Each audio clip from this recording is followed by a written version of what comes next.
बच्चों 1705 इसी पोह के महीने में चारों साहबजादों की शहादत के बारे में जानते गुरु थे। गोबिंद सिंह जी साहिब जी के चारों साहबजादों की कुर्बानियों को भूल जाने का मतलब है अपने गौरवशाली इतिहास के प्रति उदासीन होना। एक थे 17 साल के तो एक 14 साल के, एक 7 साल के तो एक 5 साल के। नाम थे बाबा अजीत सिंह जी, बाबा जुझार सिंह जी, बाबा जोरावर सिंह जी और बाबा फतेह सिंह जी। पहले गुरु तेग बहादुर साहब जी की शहादत, फिर इन चार मासूमों की शहादत और फिर गुरु गोबिंद सिंह जी के का वीर गति को प्राप्त हो जाना। इंसाफ और न्याय के लिए कुर्बानी देना तो इन मासूमों के लिए जैसे खानदानी परंपरा ही बन गई थी। लम्मियां ते रस्ता पहाड़ दा तुर जांदे गुरां दे लाल जी, सरसा नदी ते विछोड़ा पै गया, उस वेले दा सुन लो हाल जी। किस्सा उस समय का है जब गुरु गोबिंद सिंह जी ने अपने पूरे परिवार के साथ आनंदपुर साहिब जी का किला छोड़ दिया था। रास्ते में सिरसा नदी ने तो जैसे दुश्मनों के साथ ही दोस्ती कर ली थी। नदी इतने चढ़ाव पे थी कि सारा ही परिवार छिन्न भिन्न हो गया। माता गुजरी जी अपने दोनों पोतों के साथ, छोटे पोतों के साथ अलग हो गई और पिता गुरु गोबिंद सिंह जी अपने दोनों बड़े बेटों के साथ अलग हो गए। रास्ते में चमकौर की घड़ी में मुगलों ने आक्रमण कर दिया। बाबा अजीत सिंह जी और बाबा जुझार सिंह जी ने बहुत वीरता के साथ मुगलों का सामना किया और मुगली फौज को बहुत ज़्यादा उनका नुकसान किया। पर 10 लाख मुगलों की फौज के आगे बाबा जुझार सिंह जी और बाबा अजीत सिंह जी वीर गति को प्राप्त हुए। अपने दोनों बेटों को शहीद होते देख गुरु गोबिंद सिंह जी ने सिर्फ ये बोला, मेरा मुझ में कुछ नहीं,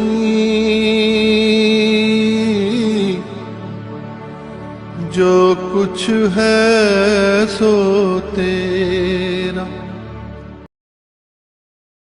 और इधर माता गुजरी जी को लेकर और दोनों साहबजादों को लेकर गंगू ब्राह्मण वहाँ से ये कह के निकल पड़ा कि यहाँ तो आपको खतरा है। माता गुजरी जी ने उन पर विश्वास किया क्योंकि वो उनके बहुत पुराने रसोइया थे। और गंगू ब्राह्मण ने कुछ पैसों के लालच में आके सरहंद के नवाब वजीर के पास माता गुजरी जी और दोनों साहबजादों को बंदी बनवा दिया।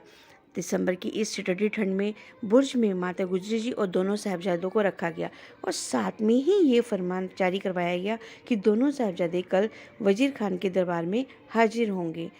उनका ये फरमान सुन के दादी जी ने अपने दोनों पोतों को बहुत अच्छे से तैयार किया और उनके माथे पे कलगी सजाई गई। अब दोनों साहबजादे वजीर के दरबार में गए। वहाँ पे जाके वजीर ने कहा कि तुम झुककर मुझे सलाम करो। तो दोनों साहबजादों ने बहुत गर्व से कहा कि हम अकाल पुरख और गुरु पिता के आगे ही अपना सिर झुकाते हैं और हम किसी के आगे अपना सिर नहीं झुकाते और हम किसी भी हालत में तुम्हारे धर्म को नहीं अपनाएंगे, चाहे कुछ हो जाए। नवाब को छोटे बच्चों से इस तरह के जवाब की उम्मीद नहीं थी। दरबार में काफ़ी सारे दरबारी थे। अब नवाब को लगा कि ये तो गलत है। उसने कहा, अगर तुम हमारे मुगली धर्म को, हमारे इस्लाम धर्म को नहीं अपनाओगे तो तुम्हारे शरीर के टुकड़े कर करके शहर के हर कोने में लगा दिए जाएंगे ताकि और कोई जना सिक्खी को कबूल ना करे। तो दोनों साहबजादों ने कहा, सिक्खी हमें जान से भी प्यारी है। हम किसी भी डर से या लालच के कारण अपनी सिक्खी को नहीं छोड़ेंगे। आपने जो करना है वो करो, हम आपके जुल्म को नहीं सहेंगे। वजीर खान को उनकी ऐसे जवाब की बिल्कुल आशा नहीं थी और वो बहुत क्रोधित हो गए और उन्होंने बोला कि मैं तुम लोगों को, अगर तुम इस्लाम धर्म कबूल नहीं करोगे तो मैं तुम्हें दीवार में जिंदा ही चनवा दूंगा। दोनों ने उनके इस फरमान को हंसी हंसी बिल्कुल राजी किया और वो दोनों दीवार में चनवाने के लिए चले गए। उनकी गुलामों ने कांपते हाथों से डबडबाई आंखों से दीवार चुननी शुरू कर दी। हर कोई चमत्कार की उम्मीद कर रहा था कि काश कोई चमत्कार हो जाए, पर वजीर खान के मन में तो कुछ और ही चल रहा था। उसके मन में बहुत कटुता थी। जब दीवार चुननी शुरू हुई तो बाबा जोरावर सिंह जी ने कहा कि मुझे शहीद होते बहुत अच्छा लग रहा है, पर ये इस बात का दुख है कि मेरा छोटा भाई फतेह सिंह जी मुझसे पहले शहीद हो जाएगा। तो छोटे भाई ने बड़े भाई को सांत्वना देते हुए कहा कि चिंता ताकि कीजिए जो अनहोनी होए, ए मारक संसार में नानक फिर ना कोई। वजीर खान के अंदर वैशीवन इस कदर हावी था कि उसने दोबारा ईंट निकलवा के देखी कि शायद मौत के भय से साहबजादे अपना मन के विचार बदल दें। पर साहबजादों ने तो सोच रखा था, मौत को उन्होंने अपने गले से लगा रखा था। सांसें आखिरी पड़ाव में आ चुकी थी। दोनों साहबजादों ने अपनी प्यारी सी दादी को याद किया और कहा, दादी ये आगे है वेला जुदाई दा, असी अज मुड़ के वापस आना नहीं। ईंट दोबारा रख दी गई और सांसों का अंतिम पड़ाव ख़त्म हो चुका था। खेलने की उम्र में दोनों साहबजादों ने अपनी कुर्बानी दे दी थी। इतनी बड़ी कुर्बानी को कौन भूल सकता है।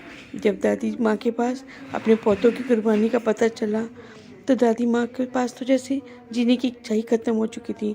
उन्होंने अकाल पुरख के सामने प्रार्थना की, अरदास की और अपने श्वास त्याग दिए। इस तरह एक पूरे परिवार ने सर्वस्व दान दे दिया धर्म के लिए। अब टोडरमल का तो वजीर खान का अत्याचार अभी भी ख़त्म नहीं हुआ था। उन्होंने कहा, दादी माँ और पोतों के संस्कार के लिए अगर ज़मीन चाहिए तो मुझे खड़ी सोने की मोहरें दो। जितनी जगह चाहिए उतनी ही खड़ी सोने की मोहरें भर दो उस जगह पे। ये सुन के टोडरमल ने अपनी सारी वसीयत, सारी ज़मीन जायदाद बेच के उनको उतनी मोहरें दे दी जितनी जगह में उन्होंने संस्कार करना था।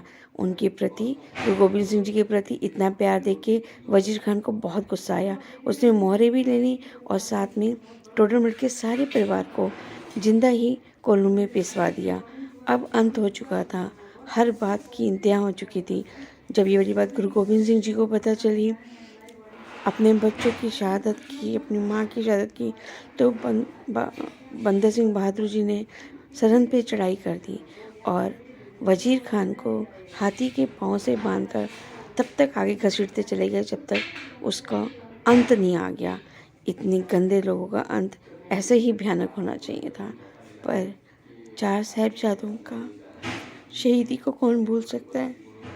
दादी माँ की वीर गति को कौन भूल सकता है।